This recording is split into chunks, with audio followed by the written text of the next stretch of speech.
मनोज जी, कश्मीर में चुनी हुई सरकार है, उमर अब्दुल्ला मुख्यमंत्री हैं, लेकिन इंप्रेशन यह है कि आप सरकार को कंट्रोल करते हैं, आप चलाते हैं, मुख्यमंत्री सिर्फ दिखाने के लिए हैं। नहीं, मुझे लगता है कि ये तथ्य से बहुत दूर है। लॉ एंड ऑर्डर, सिक्योरिटी और ऑल इंडिया सर्विसेज ये मेरे पास है।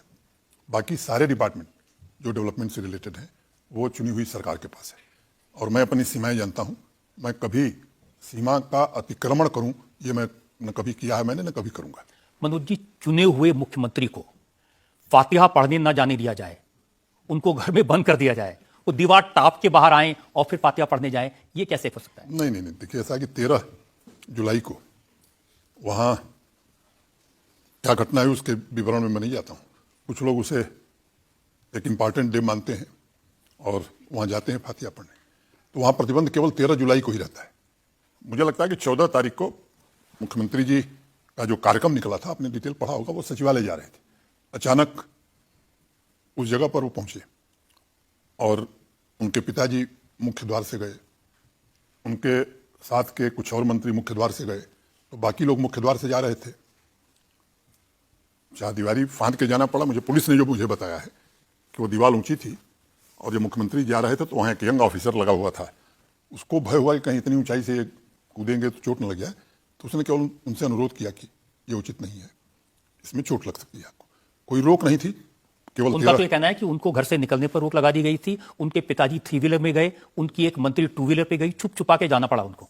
अब उनकी मंत्री जी 2 व्हीलर पर गई, ये अखबार में मैंने पढ़ा है, लेकिन कोई रोक प्रशासन की ओर से किसी पर नहीं थी कि वो अपनी गाड़ी से नहीं जाओ। भी मैंने मुख्यमंत्री जी या बाकी मंत्रियों को तो पूरी सुरक्षा मिली हुई है।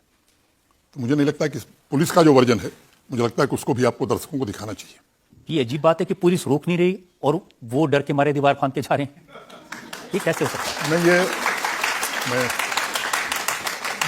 कोई डर का कोई कारण नहीं था। मैं आपको दूसरा एग्जांपल देता हूं। मुख्यमंत्री तो उमर अब्दुल्ला हैं, चुने हुए मुख्यमंत्री हैं, आपने चुनाव कराया, मेजोरिटी से जीते हैं, लेकिन लोगों को सरकारी नौकरियों के सर्टिफिकेट आप बांटते हुए दिखाई देते हैं।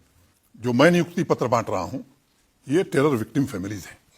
पिछले 30 वर्षों में 11,000 से ज्यादा निर्दोष जम्मू कश्मीर के नागरिकों का पाकिस्तान के आतंकवादियों ने उनकी हत्या की है। और मैं इस बात को स्वीकार करता हूं कि मैं 5 वर्ष रहा, लेकिन मुझे खुद भी ये बात ध्यान में नहीं आई। अनंतनाग के डिग्री कॉलेज में 150-200 परिवार आए थे और वहां मैं था, हमारे प्रशासन के कुछ वरिष्ठ अधिकारी भी थे। वहां जब मैं इंटरेक्ट कर रहा था तो एक लड़की खड़ी हुई, उसने कहा कि मेरे पिता एसपीओ थे जम्मू कश्मीर पुलिस में, उनको आतंकवादियों ने मार दिया। मेरी माँ को परिवार और रिश्तेदार सबने छोड़ दिया। मेरी माँ ने भीख मांग करके मुझे और मेरी बहन को पढ़ाया।